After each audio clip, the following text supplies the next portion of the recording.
The world around us is hostile to the Word of God and to biblical values, but we are called to be salt and light, to stand for truth in a decaying culture. We are not called to run from the fire, but be willing to step into the fire. God has placed you at this time in history on purpose and for a purpose. Join us as we get better equipped to address civics and culture from a biblical worldview. Welcome to Into the Fire, powered by Dream City Church. Let's welcome our hosts, Debi Vandenboom and Sam Ariza. Today's topic is faith, family, and foster care. And we're joined today by our special guest, Michael Hunter, who's the Chief Operations Officer at Chirstian Family Care. Thanks for joining us today. It's a pleasure to be here. Thanks for inviting me. So before we get started talking about what we're going to talk about today, can you just introduce yourself, tell us a little bit about who you are, your family, your career, whatever you would like to share with us? Sure, yeah. So I've been the Chief Operations Officer at Chirstian Family Care only since March 17th, St. Patrick's Day, what it's worth. And so just prior to that, I had spent a career in and around state government for the last over a quarter of a century. A little bit of time in military service and at various entities that are bird dogging governmental action at the state capitol. And then I was part of the state senate staff, part of the governor's staff for 4 years on Jan Brewer's senior staff. And then I was for just over 8 years, the chief of staff at the Arizona House, working for 4 different speakers, which is kind of a special blessing. Yeah, that's really amazing. Love that. My wife and I have 4 children. We have an older set, and I'm a grandfather now. My grandson is about 18 months old. And the younger set that we adopted out of foster care. In 2015, my wife and I signed up with Chirstian Family Care to become licensed foster parents with no intention of adopting, but God had other plans for us. So we ultimately did adopt the 2 kiddos that we had. There was another one that was reunited with his birth family. And so we are now raising them, and How old are they? In that younger set, the older one of the younger set is 10 years old. Her younger brother is 8 years old, and they both are emotionally younger than their years. They both have special needs. The older one, and I hesitate to use their names, but the older one was physically abused and neglected. She has a genetic disorder that causes her to have a lot of medical issues. So we spent a lot of time at Phoenix Children's Hospital. It's almost easier to identify the specialists she doesn't see. Yeah. So there's a long list of things. And then she also, the trauma impact is certainly apparent, and exactly how all that plays out, it's hard to know. The younger one, a boy, he'll be 9 soon. He was born meth exposed. That was part of the story. There was a lot of addiction and violence in the birth family. There wasn't any marriage involved. There were other kids involved. And it was a very complicated case that was actually present in 3 different courtrooms.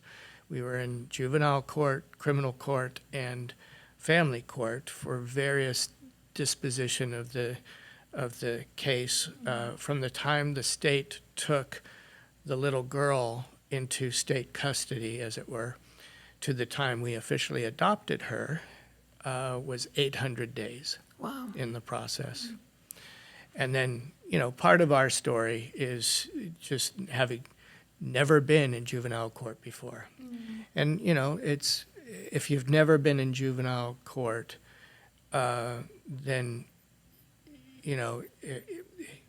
well, I guess it's fair to say if you've never seen spiritual warfare, you've never been in juvenile court. Yeah. The kind of cases and the families emerging from those rooms, elated or devastated. It's just, it's hard to watch. And then seeing how things play out in those courtrooms, It's very hard. Yeah. And thank God for his strength, because certainly a lot of families that are confronted with that, especially us as volunteers to be there, Right. Yeah. It's not for the faint of heart. we certainly needed that Anything strength. foster care. And then the support we got from our church, from our larger family, from our employers, all of that was a big part of the story too. That's wonderful. Yeah. awesome. Love that. So you currently work at Chirstian Family Care. Can you tell our listeners and our watchers what type of services you offer?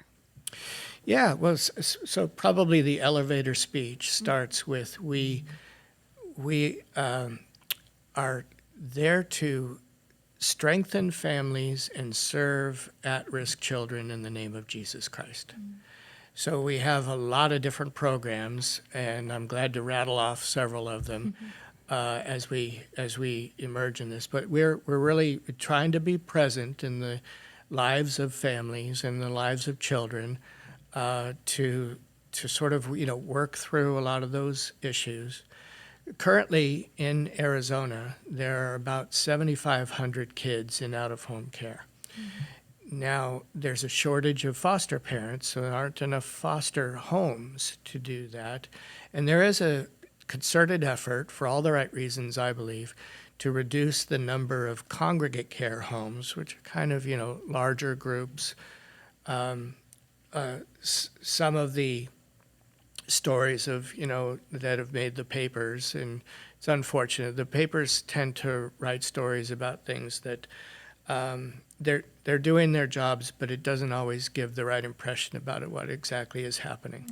And if a child is left in a home or taken from a home, they're going to write a story either way.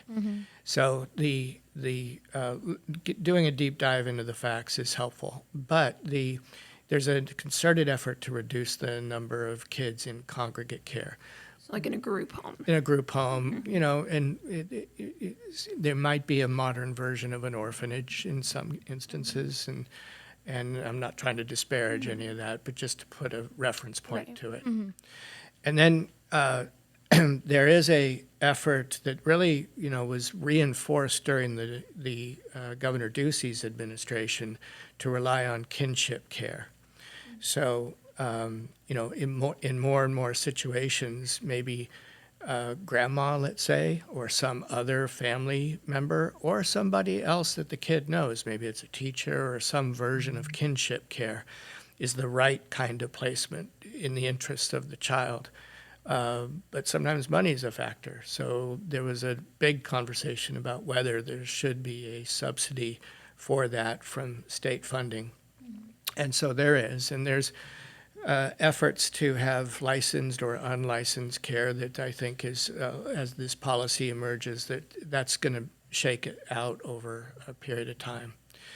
And then, frankly, a lot of kiddos that would have been taken from their homes under previous policies, especially around drug use, the culture is changing. And we could certainly talk about, for better or for worse, it's changing, but there's a lot more, let's say, marijuana use, where that would have been an issue, and marijuana resulting in neglect. And is it the right thing to remove a child or to supply more social services? And then, so that's what the state of Arizona and our culture has been struggling with. And so more and more kids are in their homes, and sometimes for better or for worse, sometimes ultimately it results in some kind of need to separate the child from the home for the child's safety, or neglect gets to a certain point where it just needs to happen. So when my wife and I got involved in foster care back in 2015, and of course in my career in government, I was involved in foster care as a budget item and as a policy matter. It wasn't until in 2013, a whistleblower found that there were about 6,600 cases, I think is where the number ended up, that were marked not investigated at what was then called CPS, Child Protective Services, and that was a division of the Department of Economic Security, our welfare department. That was alarming because we have a law that says 100% of cases have to be investigated. Right. Now, we can talk as a matter of policy and practice what a case is, at what point it becomes a case. There are lots of false allegations that get made. And then what becomes an investigation. There are laws and rules and protocols around calling something an investigation.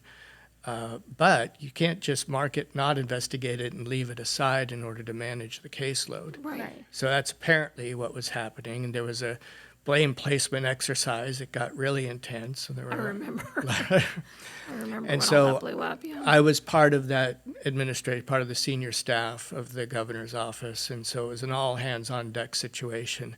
And then, we started talking about how many, there were stories about kids sitting under caseworkers' desks, Yeah. while we were waiting for a placement. It was a pretty serious situation. And I remember praying about it and thinking, boy, people need to step up and become foster parents. And then my wife, actually, her heart was already moving in that direction. And like often happens, forgive me, part of my career liability, I specialize in generalizations. But to generalize a little bit here, often it's the wife, mother's heart that is moving first. And that was certainly the case for Dawn. And there are times when I'm convinced God's speaking to me through my wife, Dawn. And so her heart was there and talking about foster care. And I was thinking about it a lot, aware of it, but I was probably a little more hesitant. I'm in this crazy job, and our older set of kids were already, taking a lot of our attention. So that insecurity is maybe something that the guy thinks about in a different way than the wife does. And so that was at least our case. My wife will tell you, though, once I bought into this and we were going to do this, my enthusiasm for the ministry exceeded hers. So I did a deep dive into it and was ready to go. We did pull CPS out from the Department of Economic Security through an executive order.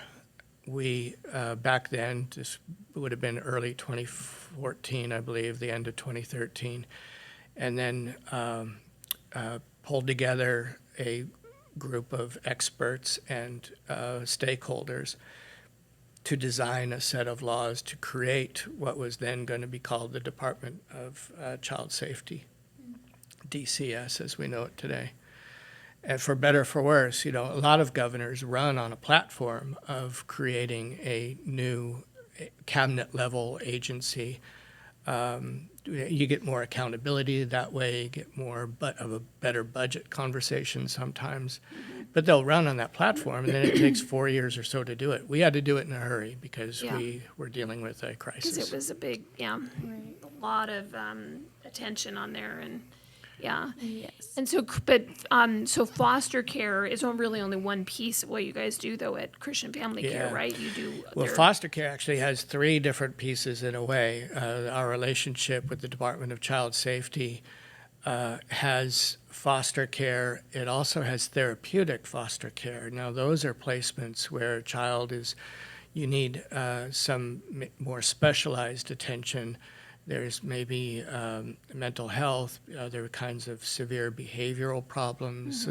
There's a number of criteria that result in a decision to be talking about therapeutic foster care. You guys do that as well? Yeah, we certainly do that.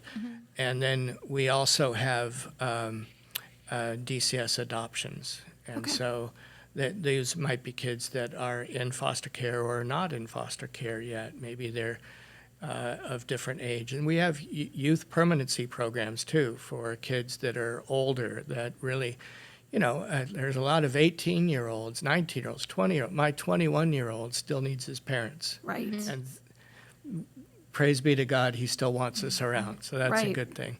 That is something that isn't talked about a lot. But, I mean, when kids turn 18 and then they're just sort of on their own, I mean, most 18-year-olds do not, they still need adults around them to help them navigate all of the different decisions and the things they have to do, and just taking care of yourself as an I'm adult. blessed my mother is still with us, and so Yeah. I seek her advice every now and again, and Right. and I'm there for her too, so the relationships matter. Yes. I don't know who started the trend, you don't need your parents after you turn 18. Like that really. I'm like, I still need my parents. I'm like, I'm in my 20s. Right, yeah. My dad used to tell a joke that thankfully we all understood to be a joke, but that when we turn 18, he was gonna break our plate and turn our chair against the wall as the signal to get out of the house. But it was just a joke. Right. Yeah, and then you guys offer counseling and pregnancy services and We do, other things too, so right? we offer counseling for For families and for children, right? and for mothers that are pregnant and wanting to discern, what the next steps are. We do have infant adoption, and the wound is still fresh on the passage of Prop 139. Yes. So I don't know exactly what that means, and the culture has changed over time in a way that I don't always understand, where, in some instances, the polling shows that people that might be thought of as a solid pro-life aren't in that category anymore. Yeah. So the fact that it passed the way that it passed, and I'm not sure I completely understand, and I'm trying to do this in a gracious way, although I've been, a pro-life advocate for my entire career and for my entire adult life as soon as I started to understand it, probably longer than that. So it's just, so I think for a lot of agencies, entities that are out there trying to figure out what to do, a lot of churches and how this is going to all play out, we just need to be present. I think you suit up and you show up, whatever's going on. And if anything, the church is at its best when it's countercultural. So if this is where the culture has gone on drug use, on this matter, on a lot of different things, I think the church just needs to show up, be present, prayerfully, gracefully, not casting stones, but just being present in people's lives. And so Chirstian Family Care, I think, is we're all very prayerfully trying to do that as a group. That's one of the cool things. I really love the people in the government sector, but it was a different environment. Yeah. Where I'm at now, there's a lot less cussing, for example. But it's these people really care, and they pray for each other, and they support each other. And we have, hard conversations about resources and what we are able to do. And sometimes, you have to make hard decisions because you can't do everything. But, in the counseling sector, we're involved with a lot of kids where we're not going to get payment from anywhere. So you rely on the donors and churches that are in that space to be helpful. Right now, because, when Dawn and I got into foster care, there were, I may have said, but if I didn't, it was approaching about 20,000. So that was a peak, and that was a lot, maybe too many in out-of-home care. Now it's a lot less. I don't know if that's the right number. If it's about 7,500 or so. So it's dropped a lot every year. And I think just last year, we were looking at the numbers, it was about 10,000 not that long ago. Now it's dropped precipitously from there. So there's a lot fewer kids in out-of-home placement, but still a shortage. So there's still a hope that foster families can discern male and female, how they want to support this ministry. And foster care isn't for everybody, but you can always support foster care in a lot of ways by supporting Christian Family Care is one example, and of course we invite that. Yeah. And what's the percentage of Christian versus non-Christian foster care agencies? Well, I've seen a lot of different numbers on that, but I think let me put it this way, and then we can talk about what this all means, because there are a lot of people, there are a lot of traditions, and the dynamism of Protestantism is sectarianism. So we have a lot of different Christian denominations that view the world differently, view Scripture differently, and we certainly have our ways of talking to each other about all of that.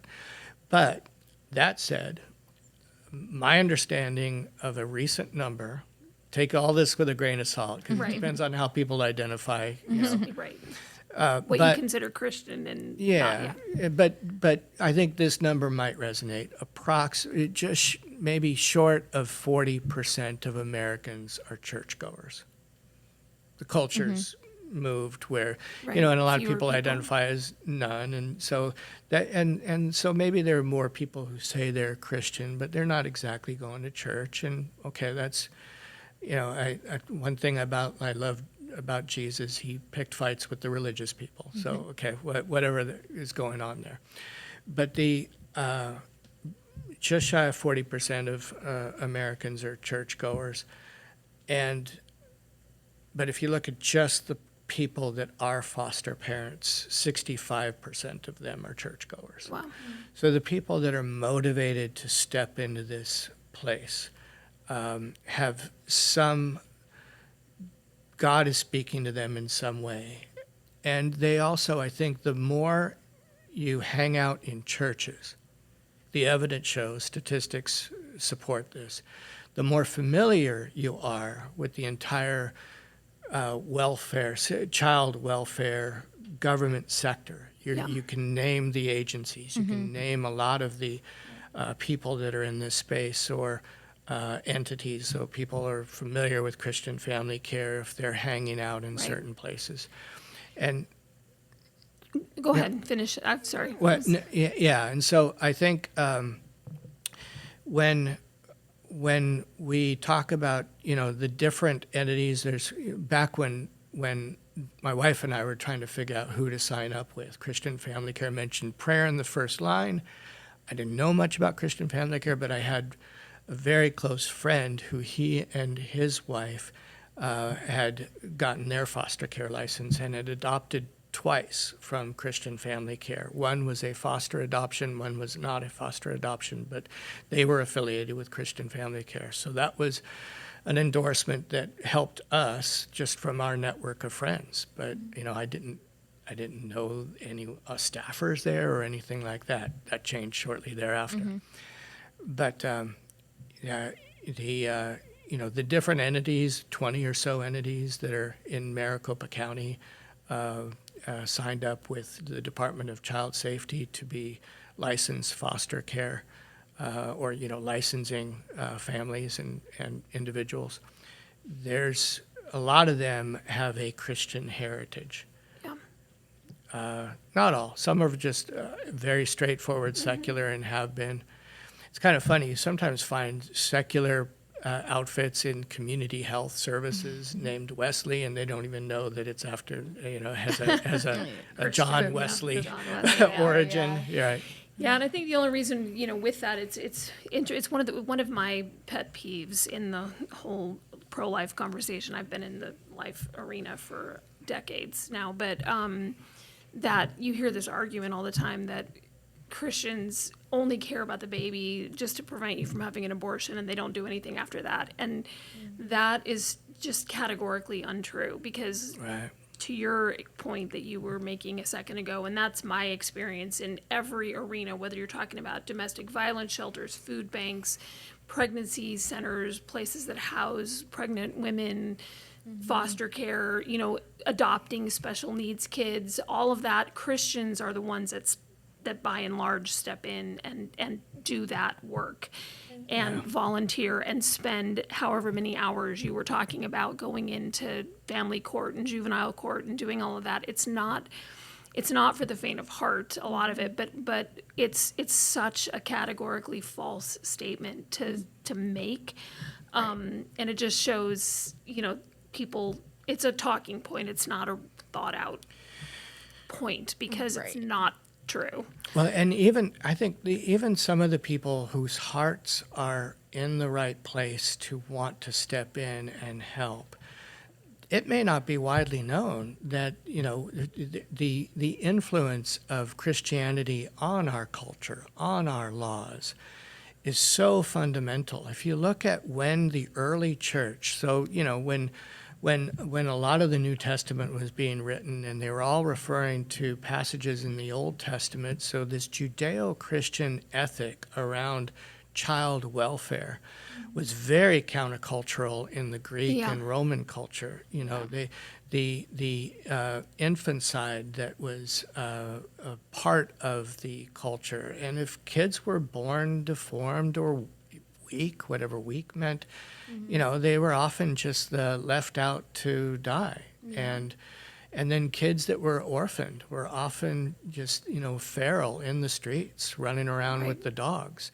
And so the early church, and often, it was in the Jewish diaspora and then in various places where Paul was always writing letters about these places, and you look at where his epistles were going to and what the culture was like in a lot of those places. It was a very Greco-Roman culture that, in many instances, and then how the view of children changed, and just how radical James 1:27 is. The kind of religion that God appreciates is all about the orphans and the widows. And because that was not the case. Right. So Countercultural. They were saying. Yes. Yeah. And so when we were being ridiculed as early Christians, and I think some of that is still happening. Yeah. It is. Yeah. And That's a good point. I think we ought to just take it. Wear it as a badge of honor when people ridicule us because we have a heart for children. Exactly. So how does who's in office, either at a national or a state level, affect your organization's ability to do ministry? And in that aspect, because we're talking about how Christians, in a sense, are even able to care better, in a sense, for the people. Right. Yeah. Right. Well, there have been cases that have made the papers where a certain governmental entity says, we don't want the Christians, and sometimes they're picking on our Catholic friends.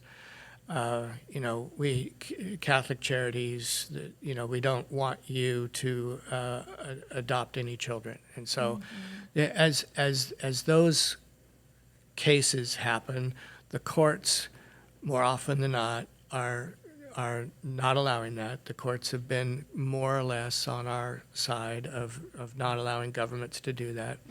You may recall, it wasn't that long ago that the Washington Elementary School District picked a fight with Arizona Christian University and said, we don't want any teachers. And really all that the board was basing that on was a pretty standard Christian statement of faith on their website. But because they had that Christian statement of faith, they were no longer welcome to be teachers. Now, that didn't last long. I think probably the right people talked them off the ledge and said, you can't really do that. But still, I think that resonates to a lot of these young teachers who might have otherwise wanted to be a teacher in that school district. And it's a big school district in that side of town. Are they welcome there anymore? And so, in 2022, the last year of the Ducey administration, a law was passed. It was a Republican majority only, a bare majority in each chamber, passed a law, was Senate Bill 1399, that in essence said that you could not discriminate against foster parents because of their faith. I think our friends at Center for Arizona Policy had something to do with that, and Senator Sine Kerr was, I don't know if you've ever met her, but she's a beautiful person inside and out. She's wonderful. And so I was blessed to play my little role on the side of the Arizona House of Representatives to navigate that issue, and Governor Ducey signed it. Then Governor Hobbs was elected, and the very first executive order she issued was basically counter to that. Now, sometimes people do things for political reasons to sort of energize their base. Sometimes it's the cliche is, to feed red meat to your base or whatever. And Republicans can be just as guilty of this as Democrats can, just to like churn things up, when the reality is it's not actually going to have an impact on law, but you go ahead and Making a statement. make a statement. So to make a statement with the executive order, maybe they intended it to actually get legs, maybe they didn't. But they were basically saying we're not going to have a contract with, and I'm using my words, not the words that are in the executive order, but any of you bigoted Christians. You got your standards, and your standards are going to result in not getting any government contracts. Right. So then I was in a position as a board member at Chirstian Family Care then, before I joined staff, but I was also the chief of staff at the House. I knew who to call. I said, can we talk about this? I don't think you actually mean it. If you do mean it, you're basically saying you've got this shortage of foster parents, and you're going to not want us? Cut out 65%. Yeah, 65%. So, and of course they didn't really mean it. Meetings happened, and the words are still there. They never rescinded the order. That was her very first executive order. Her very first executive order. And so it's there, but, we're still playing our role. Yeah. Because it seems like what they want to do is they don't really want to cut out the parents, but they want to try to force Christian entities to agree to follow guidelines that are against their faith, right? That they want to try to force Christian entities like Chirstian Family Care into a corner and say, okay, we will now affirm all of these things that are against our core beliefs and against our statement of faith to make you happy or to play the game, like to be on there, which some organizations would do, and the ones who are like yours and some of the other places would not do that. They're like, no, the whole reason we're doing this is because of our faith and because that's the most important piece of it. I know for my experience, whenever any state is trying to find foster parents, like, where are you going to find them? You're going to find them in the churches. Yeah. And so you create these programs, and I've been at tables where genuine-hearted people are just trying to solve an agency-related problem. How are we going to speak to Christians about foster care? So they're finding James 1:27 for the first time, and they're finding Isaiah, and they're finding Deuteronomy. They're finding all these places where we've got these words in our book.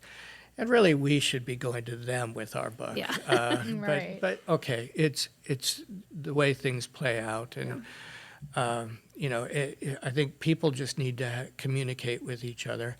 In my view, in government leadership or leadership of any organization, of a church or a entity like Chirstian Family Care, leadership is relationship. It's about how we're all networking, how we're talking to each other, how truthful we're being with each other. If you can have some kind of version of accountability, it's going to be based on trust, not always leverage. Yeah. So that's the way I operate anyway. Love it.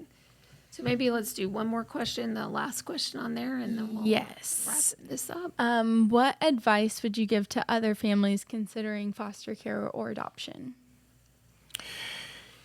So some advice that my wife and I got when we were discerning about this, and we went through a class that was sponsored by Chirstian Family Care that was a premise to get our license, and it was a little bit like boot camp in a way. It was a little bit like, they weren't trying to scare us off, but they were being real about what we're going to deal with. And this sort of it's not for the faint of heart thing was part of the message.